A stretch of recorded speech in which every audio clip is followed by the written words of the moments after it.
Hello, everyone, and welcome to today's SANS webcast, Memory Forensics Made Easy, sponsored by Intezer.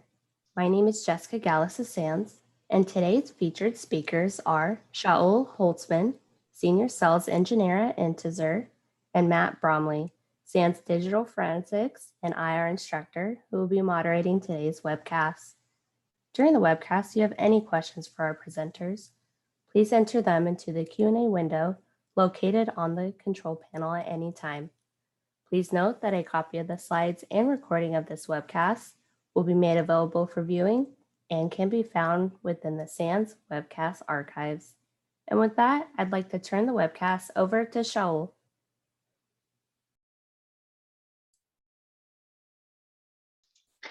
Thank you very much, Jessica, and thank you everyone for joining. I'm Shaul. I've actually done a bunch of webinars in the past for Intezer, but this is my first SANS one, so I'm super excited. Glad to have you.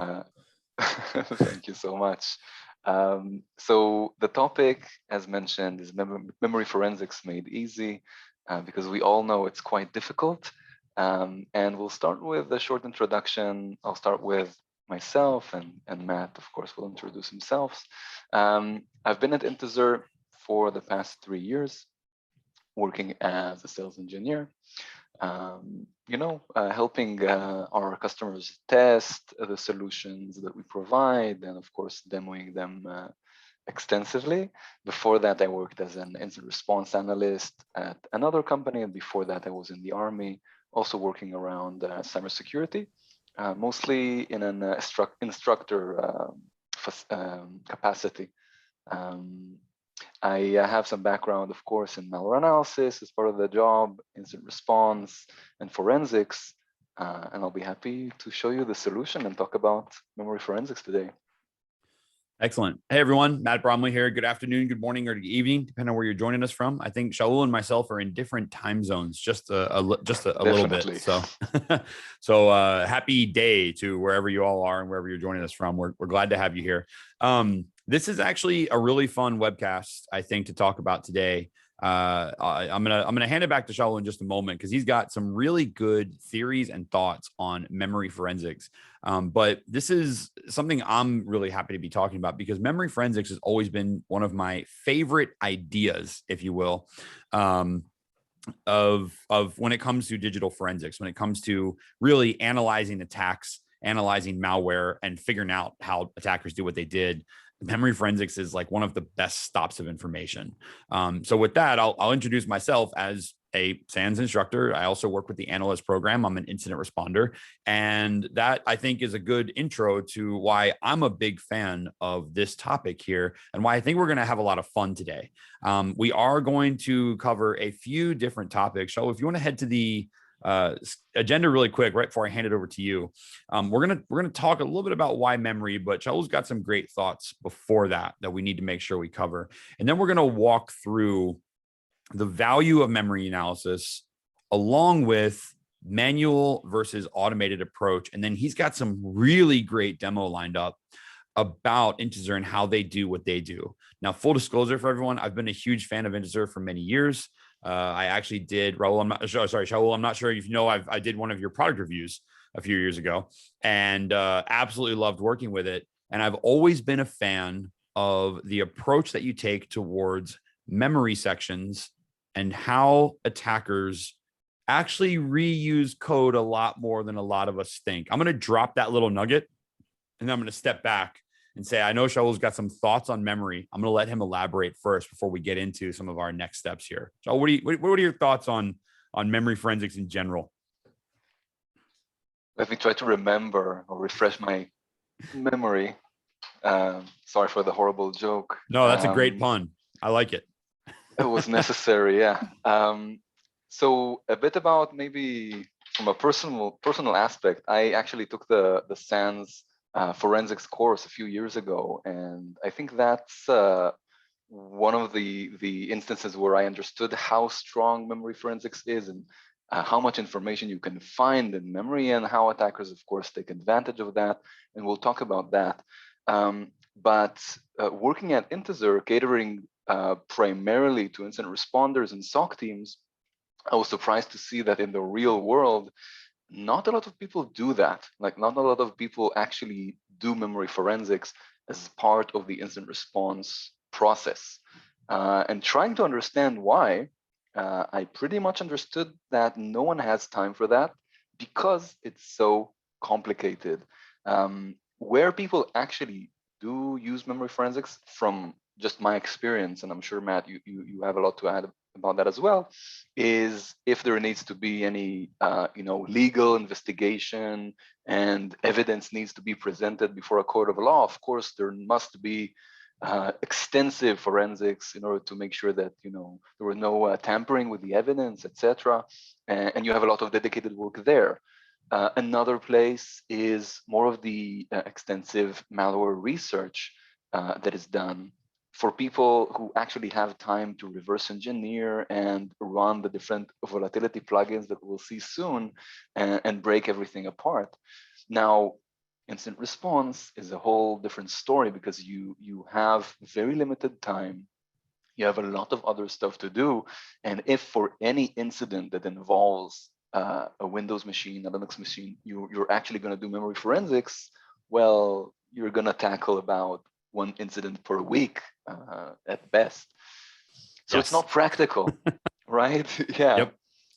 Yep.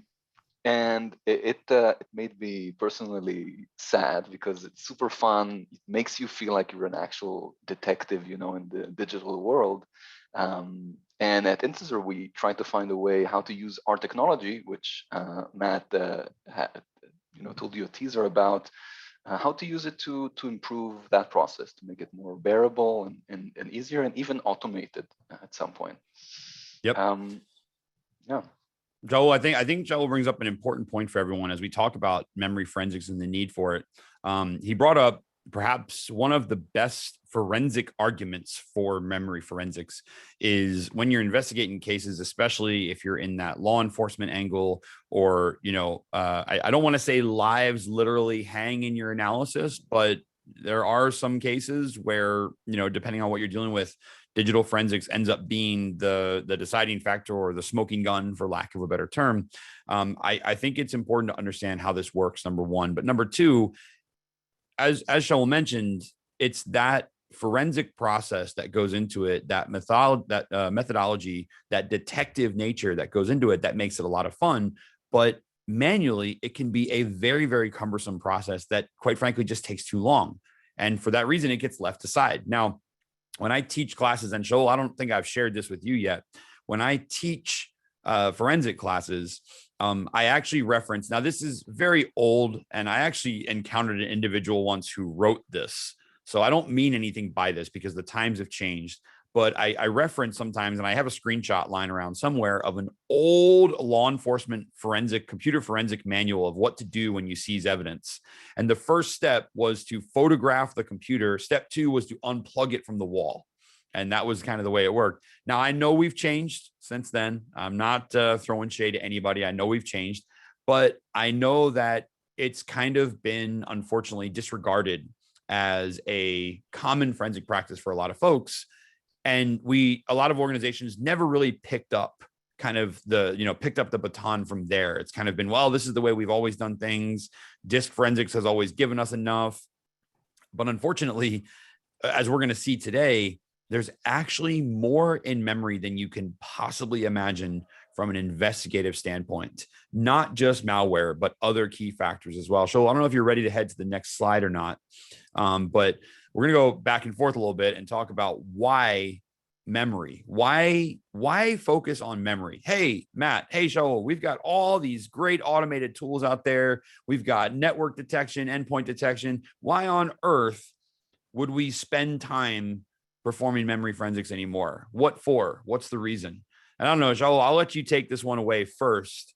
But in my opinion, it's the most likely place to find an active threat. Because guess what, folks?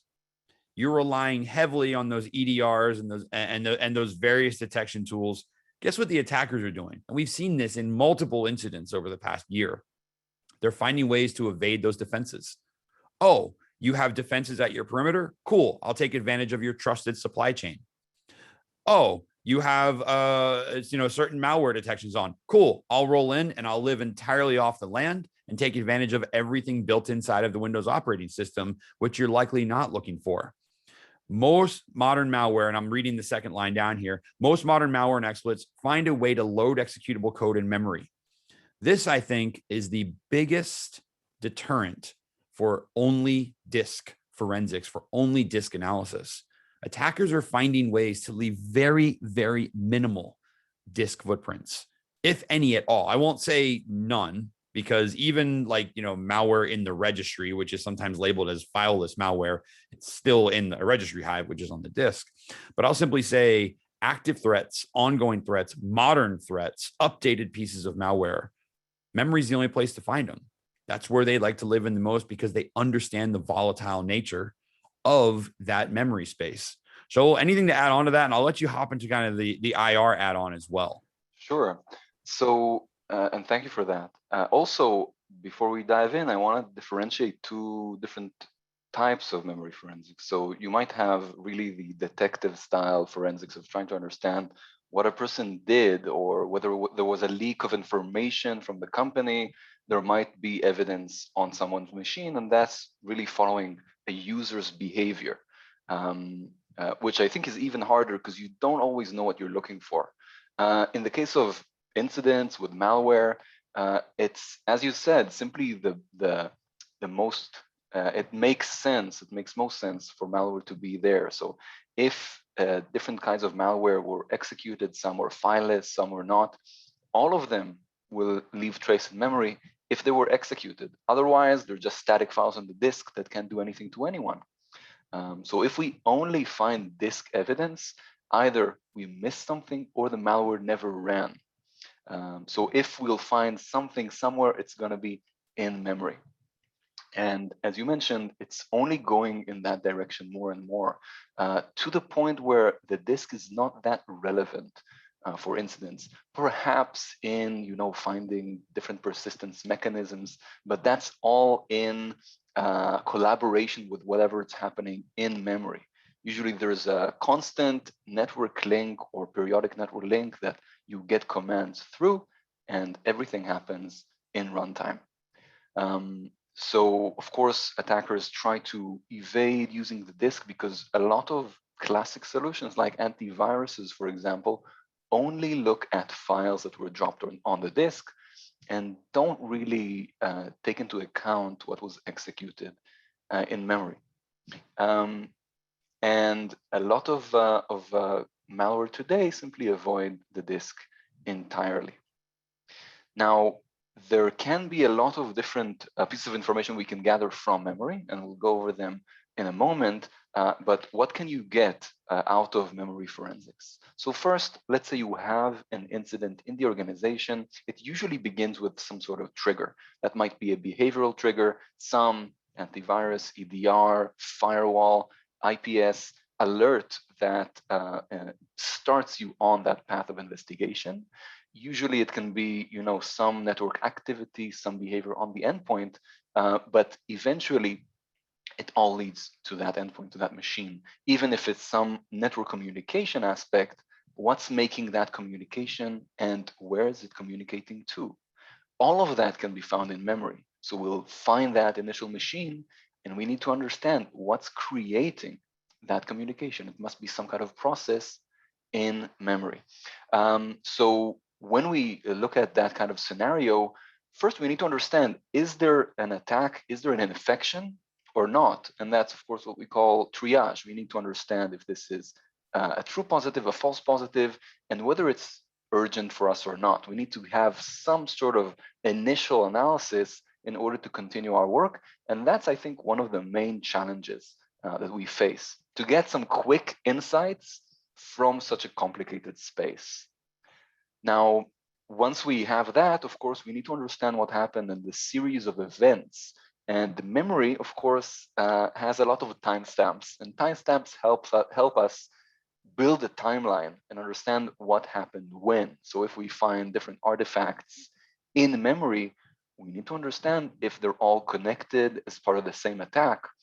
Or maybe we have something from a year ago, usually not in memory, but hours or days ago, that is not related and will send us on a wild goose chase. And of course, as I mentioned before, there could be also the case of an insider threat where you simply need to understand everything that happened on that machine from a certain point and trying to find the right evidence there, not necessarily even related to malware. Now, what kind of information can we find in memory? And as Matt said, it's more than you can imagine. And I'm going to go over the list, but I want you also to understand why all of that information is in memory and how we can find it, basically. So the nice thing about Microsoft Windows, and I'm thinking about the versions up until now, I don't know how it happens on Windows 11, is that in order to provide you with the great visual operating system experience that we get, the system needs to collect a ton of information about everything we do. Every click, every key you type in, the position and the size of the window that you're currently using, it's all saved in memory, in the registry, which in turn can be found through memory. And can be used as evidence and artifacts for investigation. If I know, the system needs to remember your previous URLs that you looked up on the browser, that means I can find them in memory. If you used a particular window for a certain period of time and located it, or maximized it, I can find that in memory. I can know what kind of applications and files you clicked on. And the same goes for, of course, any automated malware activity. So that includes open files, active processes or services, user sessions that were logged in or connected, network communication, open sockets, ports, operating system handles, and of course, many artifacts that are left by fileless attacks, including registry keys, etc. Now, another very important reason and another advantage of memory forensics as opposed to disk forensics is the sheer size of data. Disks, of course, can reach terabytes, and memory is usually in the land of gigabytes, and we're talking about memory that is in use. So usually it's on the low end there. So you're always looking for a needle in a haystack, but we want that smaller haystack if possible, and in an order of magnitude in this case. Agreed. And I think interesting as you're walking through this, Shaul, there's some interesting questions coming in as well that I want to make sure we bring up. Sure. The first one I'll bring up just came in, and I'm gonna do my best to answer these, but at the same time, feel free to jump in. Before I start answering, I want to reiterate to everyone, when you turn that system on, memory is what provides you the experience that you get. And I think that's an important thing to remember, is when you think about, what is in memory, what's there, what's stored there, everything, right? It is, in fact, if any of you have ever, this is something that I make sure we walk through in our forensic classes. If any of you have ever taken a laptop and closed that lid, walked away for a while and opened it back up, and you're right back where you left off, that's because of the way that the operating system hibernates the memory, and that's the way that it stores that current state, if you will. So everything exists in there. Something else that I think is worth bringing up, and Shaul, you mentioned this in the very beginning when you talked about the types of approaches for memory forensics. There is certainly the attacker-led approach, which is an incident response or dealing with malware, if you will. There's also that user analysis side, or that user activity, that user-driven. And I think that's a very important one to make sure we mention when it comes to memory forensics. A lot of us get wrapped in the APTs of the world, the big threats out there, the big cats, if you will, the fancy nation states that we chase kind of all over the place. But you got to remember, forensics actually helps put a lot of criminals away and solves a lot of cases and things like that, and helps get nefarious individuals out of organizations.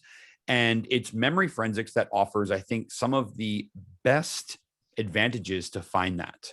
So So just as a active piece of malware is in memory, and I can pull C2 details and whatnot out of its configuration in memory, a user that's stealing files or hosting malicious content or doing something they shouldn't be doing, their content's going to be in memory as well. There's actually a classic old story. I'm sure there's multiple versions of this, but there's a story of a former SANS instructor who ended up arresting an individual. And this individual, and I'll keep the story short, but this individual really, really wanted access to their computer, and they petitioned for it, tried to get it and whatnot. And the investigator started asking a lot of questions like, why would someone want their computer so bad? You're already behind bars. They ended up doing memory analysis, found decryption keys for I'm going to date myself now, for a TrueCrypt volume. Hopefully some of you know what that is still. If not, think VeraCrypt minus a few years. And ended up discovering a TrueCrypt password that allowed them to open an encrypted file or an encrypted container that contained content that no individual on Earth should ever have. And long story short, it was memory that allowed them to get there. So this is not a fancy case of world and groundbreaking malware that, shuts down the Olympics or something like that, right? This is a user doing something bad, not realizing the artifacts they're leaving behind. And as investigators, when we understand those artifacts, it helps us solve cases a lot better. There's two questions in, Shaul. I'm gonna try and address both of them at the same time, and I'm gonna hand it over to you to provide an answer as well. The first one says, I'm interested to know if ransomware decryption keys are located in memory. And then someone else says, how does Windows compare to other GUI-based OSs like Mac OS? The reason I'm combining these questions I know to some they may seem like very different questions, but the reason I'm combining them is Windows, Mac, Linux, GUI, command line, whatever. If the computer is running and you're a user issuing commands to it, it's in memory. It's there. It's got to be there in order for it to work. Whether you're in a GUI or not, you're going to see the same types of artifacts in memory. Of course, the way that Mac handles memory versus the way Windows handles memory are two very different things. We're not going to argue architecture, but I'll just say if it's there and it's running, it happens. Now, the ransomware decryption key, and Shaul, I want to get your thoughts on this too. The ransomware decryption key is an interesting one because obviously, if we could just simply yank the decryption key out of memory, ransomware as a problem would just go away. Here's what I will say about that, though. At some point in time, whether it's an algorithm, a key, a string, whatever it is that is locking that up, at some point in time, yes, that key does have to traverse memory in order for it to work, if you will. However, what's important is everything that Joel and I are going to continue talking about today. Attackers have started to catch up on some of that stuff as well. And just as they can push code into memory without ever having it on disk, they also sometimes get quite skilled at removing things from memory in a very, very fast fashion. Joel, I'd love for your thoughts on that too. It's an interesting question. It kind of seems like, well, if it's in memory, we can just grab it from there, right? But it's not as easy as that. Yeah, and I agree with everything you said. And in addition, let's say it was in memory. Let's say we found it. It's not like a key that you put into a lock. You need to reverse engineer it. You need to understand what's the encryption algorithm. Even is it something unique? Is it something that's known outside? And how is it implemented in this particular case? Mm-hmm. And that's something that's often changes.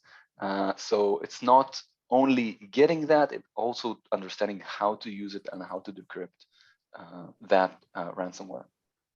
100%. Excellent. And then there is another question in, folks, that talks about some manual memory analysis. I'm going to pause. We'll get to that question shortly because we're about to do that, actually. Awesome. So I wanted to give just a very general example of how malware works in memory. I'm not going to talk about an APT example, even though you'd be surprised. Most of the attacks are quite similar in the broad strokes. So a typical infection that we see doesn't start with someone, downloading malware and executing it. No one sends a PE file, an exe file via email. you get some sort of loader or packer, something that's masquerading a legitimate file, because usually the end user, the human being, needs to take some action in order to execute malware, because our operating systems and endpoints are very much protected. So you do need that human interaction.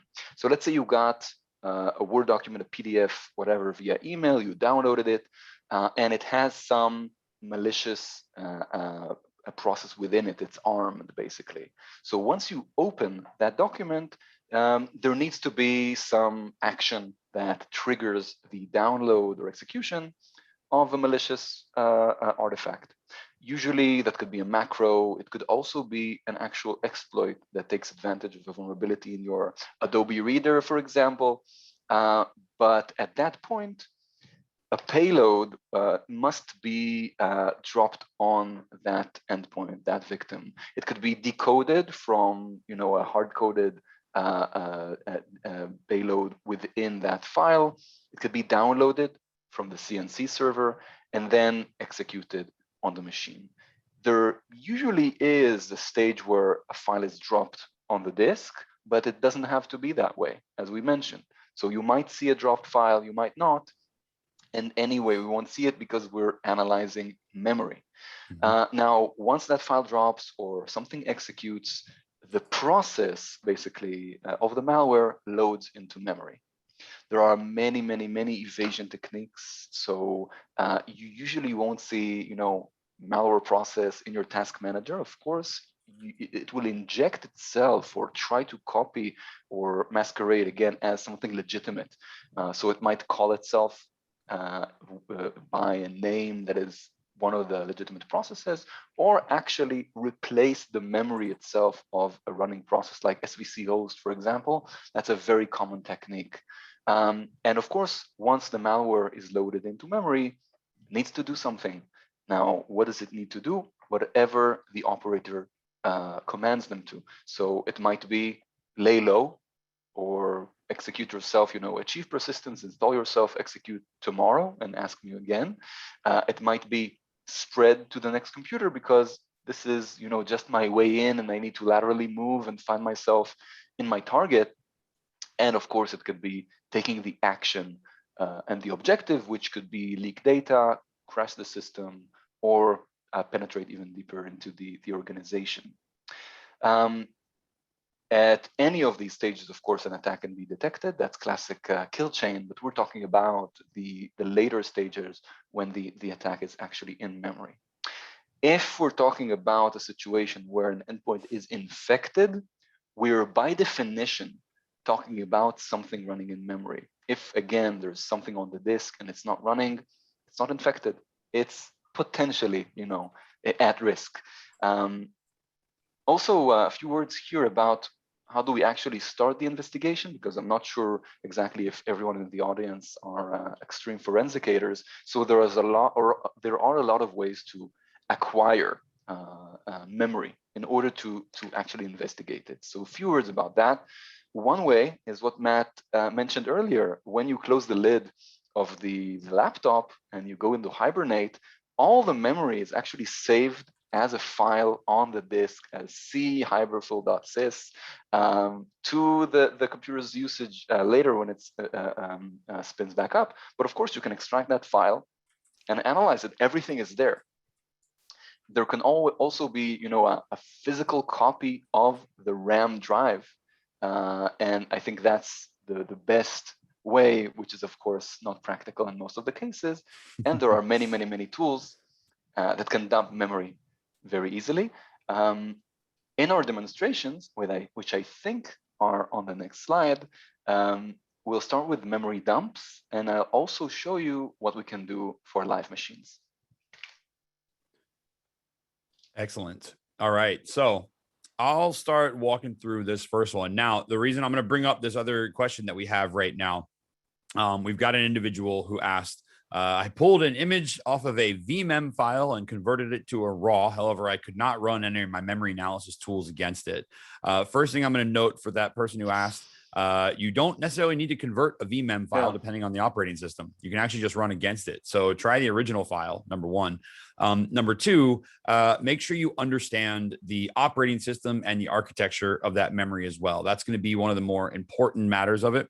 And we're going to actually kind of demonstrate what that looks like here. So to that individual, without seeing the exact sample and whatnot, I obviously can't answer any further. I don't think Shaul can either, but I would say you don't need to convert a VMM file. And in the process of conversion, you might have actually rendered the data unreadable. So try the original file first.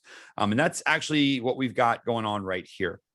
So as we mentioned between the two of us, when you pull a memory dump, when you pull information back, there is a wealth of data that's listed inside of there and a wealth of content that can give you insight into what happened on that particular system. I went and grabbed a sample memory dump out there in the wild. It's a known bad piece of malware. And what I wanted to do is demonstrate what this manual process looks like for everyone to go through. Now, I have not included the commands for this simply to truncate some of the screenshots, but we're using the classic Python-based volatility framework. I know, I'm using version 2.6 in this case. There is version 3 out there, which offers newer support for operating systems. But this is what a lot of this process looks like. It is a very manual approach. And I'm not saying it's bad, but I am saying it takes longer. It's a very manual approach. And Shaul, I think we've got some things to pop up here. If you wouldn't mind clicking through maybe once. Yeah, it's a manual approach of doing things like enumerating processes. It's a manual thing of finding network connections and lining them up. So what I did here is a really quick example of enumerating a process list, which is that background image, and then separately enumerating those network connections. The problem with this approach is it's a lot of backtracking that you've got to do, and you've got to keep very, very detailed notes. Again, I'm not saying it's bad. This is actually the foundation of a lot of memory forensic programs, and it's important tools to understand. But we're here to talk about ways to make this process a little bit better, a little bit easier. But that doesn't mean this approach is unsuccessful, because I can easily use things like my process ID and I can line them up with that network connectivity. Same memory sample, you can also get really good insight into what's happening in the environment, happening on the system. So what I did here is I actually dumped out what's known as the command or the console history. And this is a great point for anyone who's investigating, whether it's a user-driven case or an attacker-driven case. If you've got someone who's using that computer, you might want to know what were they running, what were they doing. This is a really basic example, but look at how much value I get inside of here. During the course of being on this system, this particular attacker, if you will, they looked for a service named malware. I know it's never that easy, but it's a test memory sample and it works out well. But what I can do is take that command history and easily rope that into discovering different things about the system. So without advancing any further, I want to kind of correlate for everyone what I was able to do with a quick dump in honestly a matter of minutes here. We're able to enumerate processes. Not only are we able to simply enumerate them, we can see the difference in processes across memory space. Did attackers hide anything? Are they started anything false? Have they hollowed out any processes? Are they going really advanced techniques, or are they keeping it very low level? Are they doing any sort of manipulation? We can identify those. We can find active network connections. As we've talked about earlier, we can find encryption keys, decryption keys, all sorts of things baked inside of there. I can find command history. I can see what someone's been doing on the system. What commands have they run? What have they looked for? And in fact, the larger screenshot here, this is actually enumerating services on that system as well. So something that is, for all intents and purposes, readily available on a live system is also readily available to me as an analyst. I don't need the disk to profile a significant portion, if not all, of these types of cases. And I did not drop screenshots in for this, primarily because we'd be here all day if we just did screenshots from volatility. But the other thing that we can do with this analysis is we can also pick pieces out of memory if we want to as well. So if you're really interested in this particular driver, you're interested in this particular file, let's yank the file out. Let's pull it out of that memory space. Let's reconstruct it. Let's analyze it. And this is where you get into that more advanced, maybe that reverse engineering, that malware analysis side of things, but it's not entirely necessary to get to that step either. Now, Shaul, This is a relatively manual process. I'm sitting here, I'm punching in scripts, I'm punching in volatility keys, analyzing malware, building profiles, so on and so forth. It can sometimes take a while because, as you so pointedly said at the very beginning, if I'm sitting here and doing this for every single memory image that I'm looking at, I'm going to be here for a long time. I'm going to lose my head in notes. I'm going to be doing way too much manual analysis. I think you might have a way to make life a little easier for us. Oh, I hope so. Let me take you through the process, because I think in the case of how we accelerate memory forensics, everything starts from volatility. So I'm also going to show some commands for whoever doesn't know the solution. This is what you're going to see quite soon, how we automate it. And at this point, I think we'll leave the slides for good. So just one moment, and then we'll just take a look at some actual. And perfect. While Shaul's hopping over there, we actually had a question come in right as I finished, which I think is a good one to answer. Shaul, while you're setting this up, someone said, I'm a beginner in this subject. Is there a possibility that whenever we try to capture memory, malware stops executing or something so it doesn't show up in the memory capture? This is a really good question about defense evasive techniques. The thing to note here, so to the individual that asked, the short answer is yes, there is a possibility, but let me elaborate a little bit more. And I'm going to ask Shaul to help me answer this too, and then we'll let him hop over to that. The possibility, the reason I say yes, is some malware, some attackers, they are aware of forensic tools, and they'll bring in something called defensive evasive techniques, sometimes also known as anti-forensics. And these are kind of pre-coded or awareness, if you will, that when a forensic tool shows up, like a memory dumping tool, they go into quiet mode. They stop communicating. They just kind of retreat back. This is actually something that's been in practice for many, many years now. That is really the only situation that I'm aware of where malware would go dormant as you're trying to capture memory. Now, Shaul, I'll ask you to comment on this too. Just because malware goes dormant the second before you capture memory does not mean malware is no longer in memory.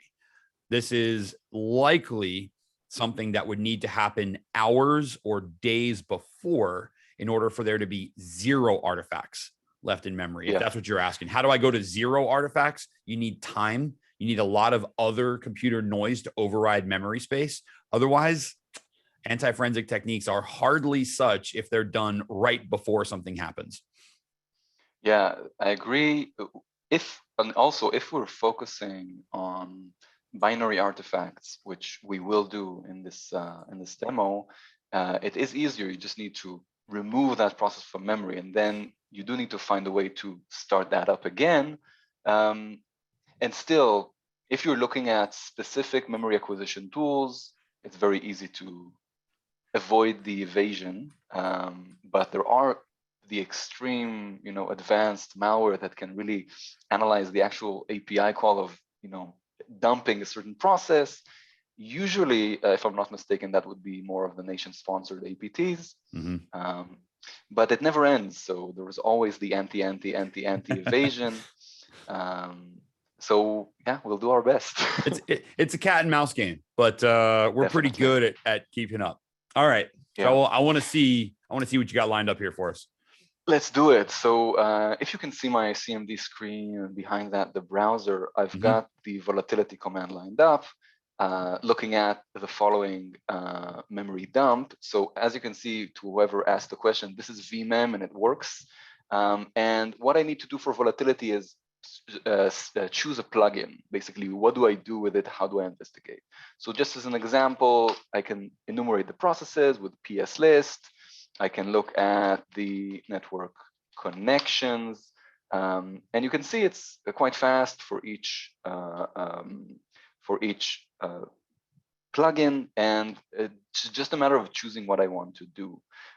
There's also an easy way not only to enumerate those processes, but actually to dump the actual binaries, whether they are the processes, the services, the DLLs. And there are also already, community plugins and more advanced plugins like malfind that can find specific memory sections that were injected, basically suspicious areas of memory. But even the output here would be a bunch of binaries or a series of assembly instructions where I don't know anything about what that's doing. So it would entail much more investigations following that. So how do we accelerate that entire process? So for that, I need to take a few moments to explain what Intezer does, and then everything will connect. Intezer is a malware analysis company. We provide several platforms in this area, and it's all based on unique technology that we've created, which we call genetic malware analysis. So now, before you shut down everything because they said genetic and it sounds like a buzzword, we simply look at code reuse in a large scale. Everyone reuses code, as Matt alluded to in the beginning. Attackers, software developers, no one needs to write everything from scratch every time they open Visual Studio or whatever. So they will reuse code from libraries, from their own previous developments, etc.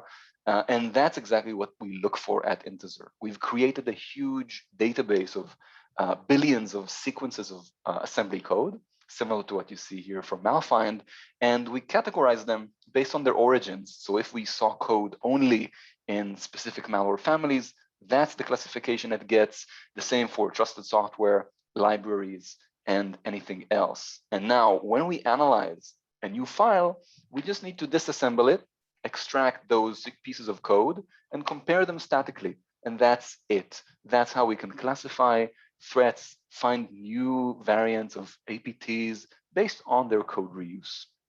So I think that's already, gives you a hint on what we're going to do now.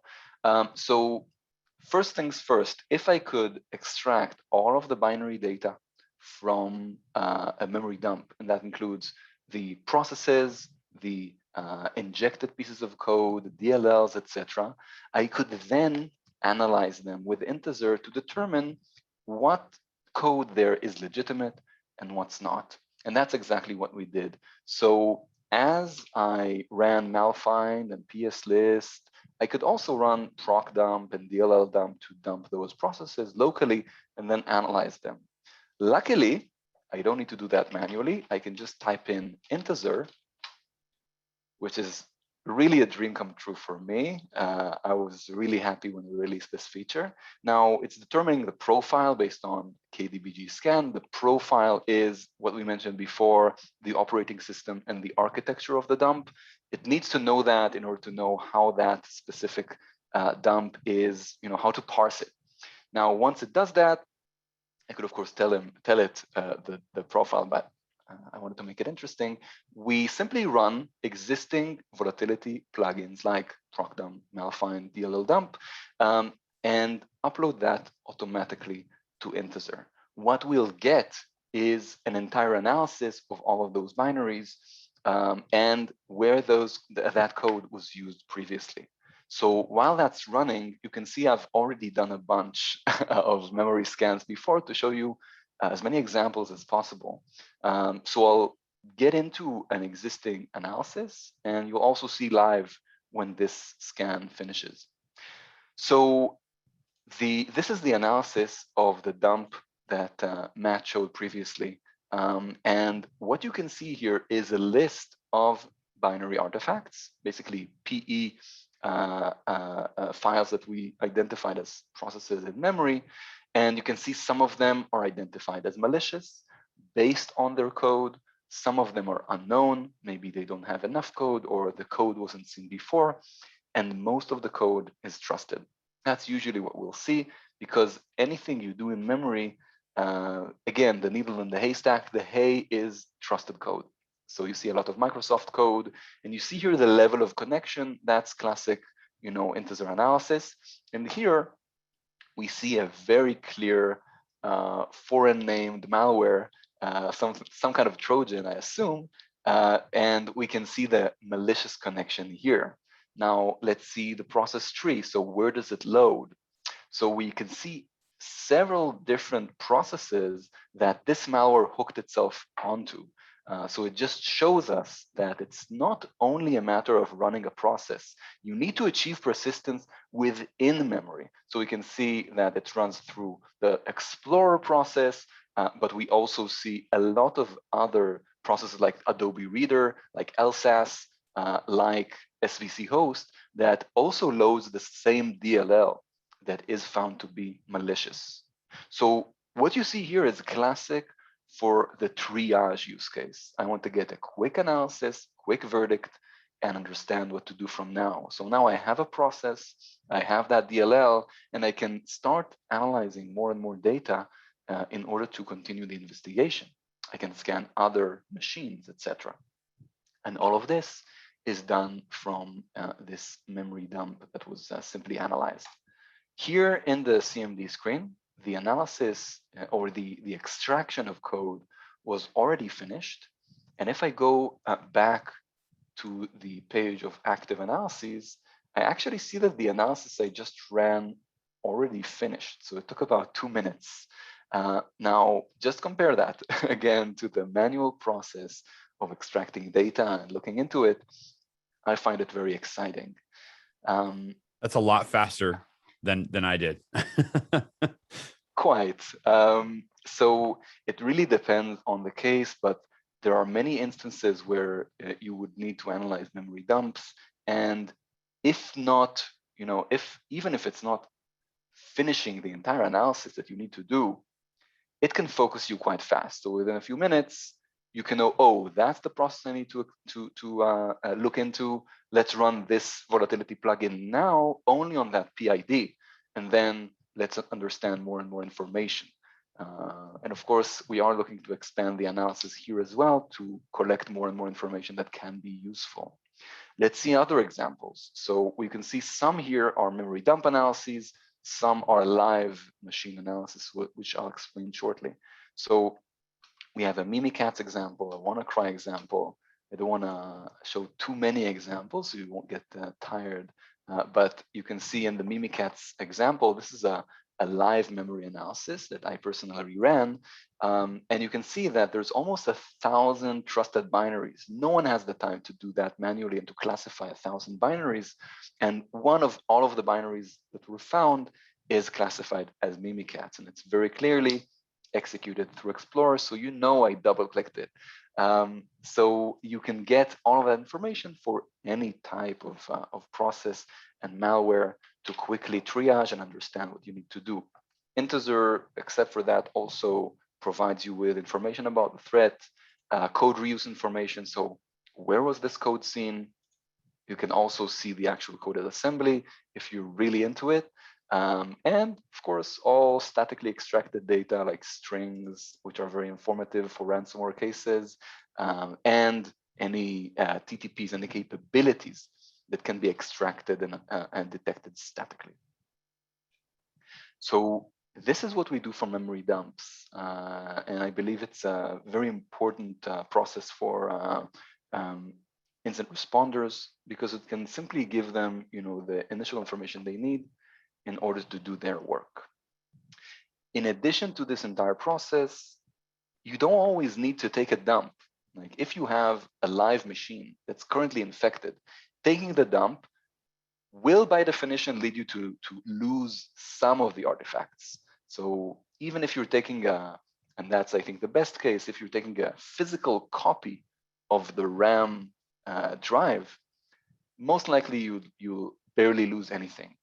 But if you're using software, if you're taking, you're hibernating the machine, you're going to lose a lot of data. So it's also preferable to just run tools on a live machine in some of the cases.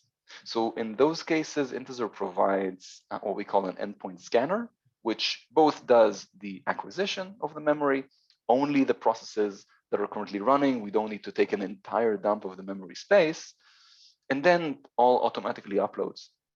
So it's basically the same process, just in a one command situation. So we run a scanner, we run that tool on a live machine, and you can see some examples of live memory analysis I ran recently.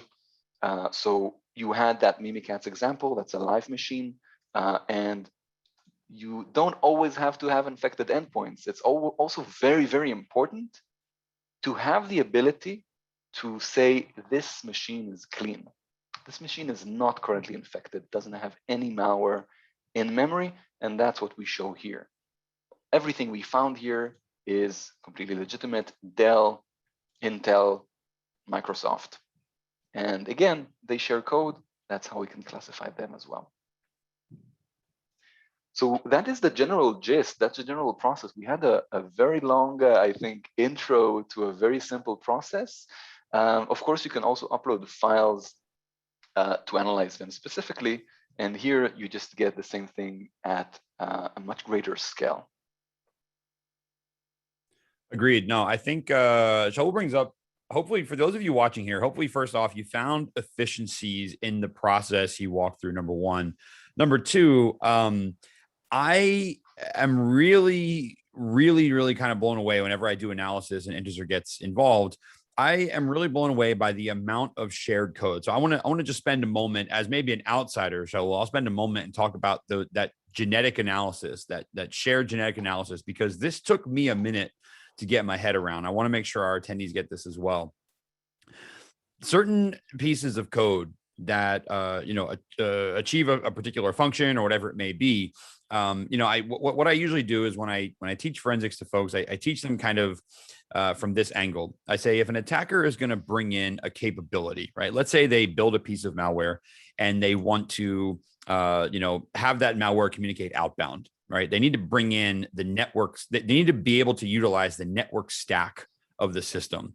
They're not going to write their own and bring it in entirely. That would be way too much effort. Some malware authors will, some more advanced attackers will try to customize as much as they can so they have complete control over it, and obviously as little detections as possible. But a lot of attackers are just going to invoke system calls and invoke what's already there in the environment, if you will. I want to reach outbound. How do I reach outbound? I am coding in C#, whatever it may be. Here's how I reach outbound. Boom.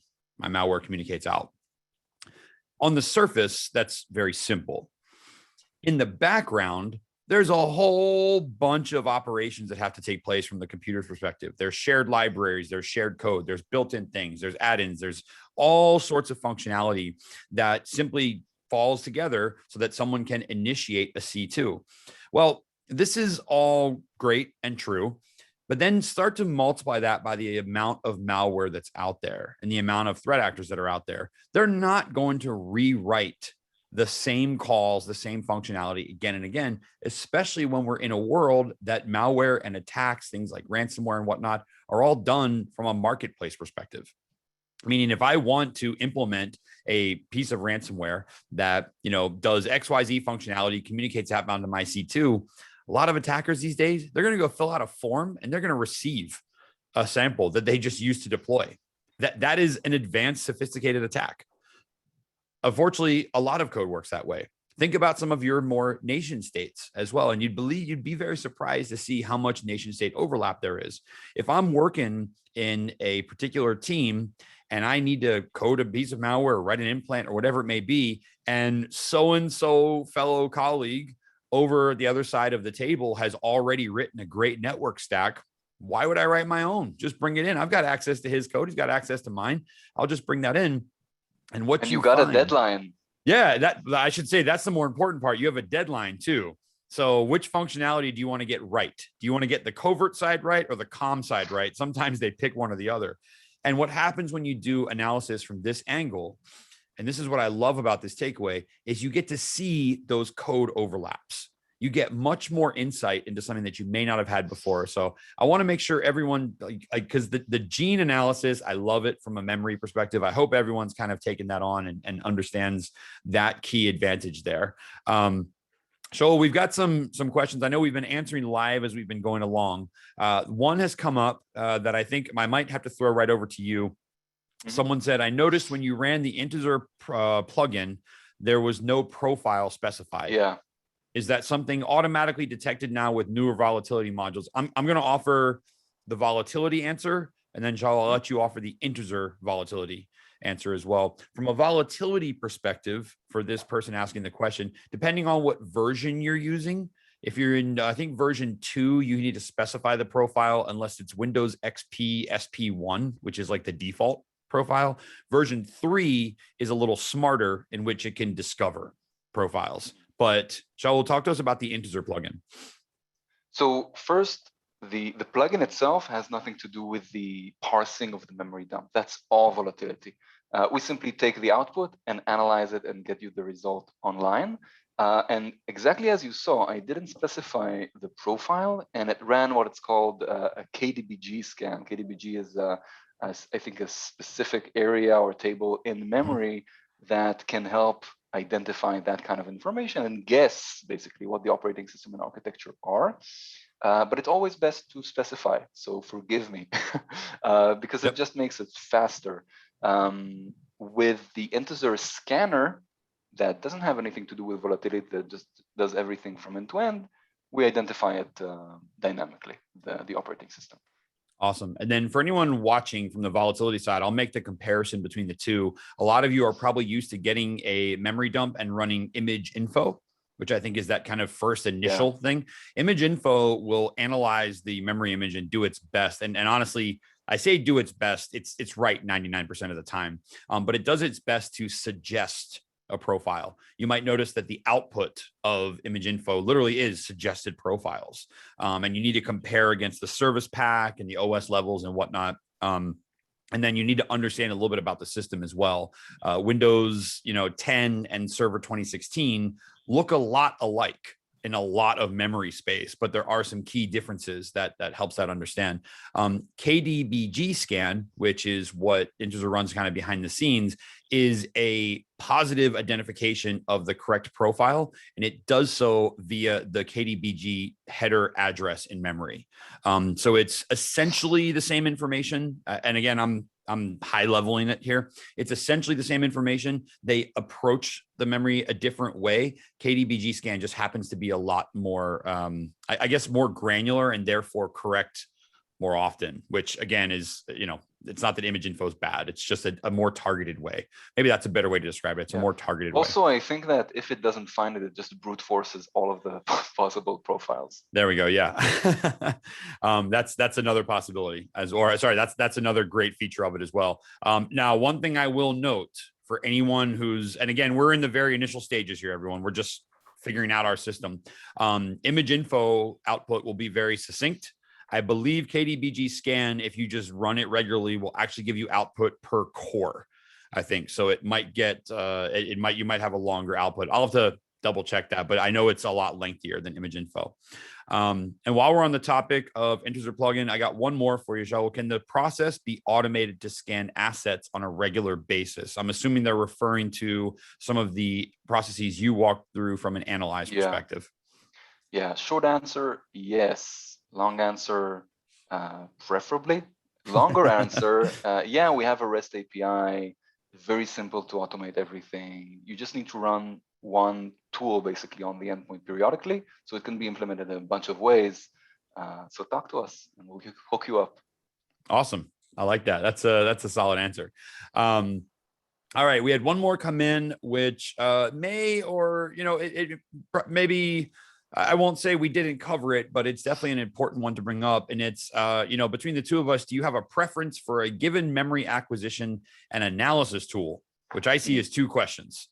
The analysis tool, hopefully you figured out from this webcast, anonymous attendee, what our favorite analysis tools are, because we just showed you what they were. But it does say, the question goes on to say, does target OS matter in which tools you use, whether acquisition or analysis? I'm going to start out with the volatility answer, and I'm going to say, yes, the operating system that you are analyzing does make a difference. We covered this beginning of this webcast. The way that Linux uses memory versus the way Windows uses memory and vice versa, and Mac uses memory and processor space and whatnot are very different. These are some of the key differences between these operating systems. So yes, the way that you approach analysis is going to depend on the operating system. In fact, Volatility has a series of plugins for Linux systems, for Mac, and for Windows, because it knows the difference there. But Shaul, I wanted to see, did you want to talk about maybe cross-platform analysis or anything else that you guys may do in that area? Yeah, so as you mentioned, there are a lot of different tools for different operating systems. So many tools that you run on Windows won't work on Linux and vice versa. But let's talk about Windows, because that's I think the most common use case. If you want to talk ideal case, of course, you want to physically copy the memory. But time, cost, practicality never happens usually if you're not like a government agency.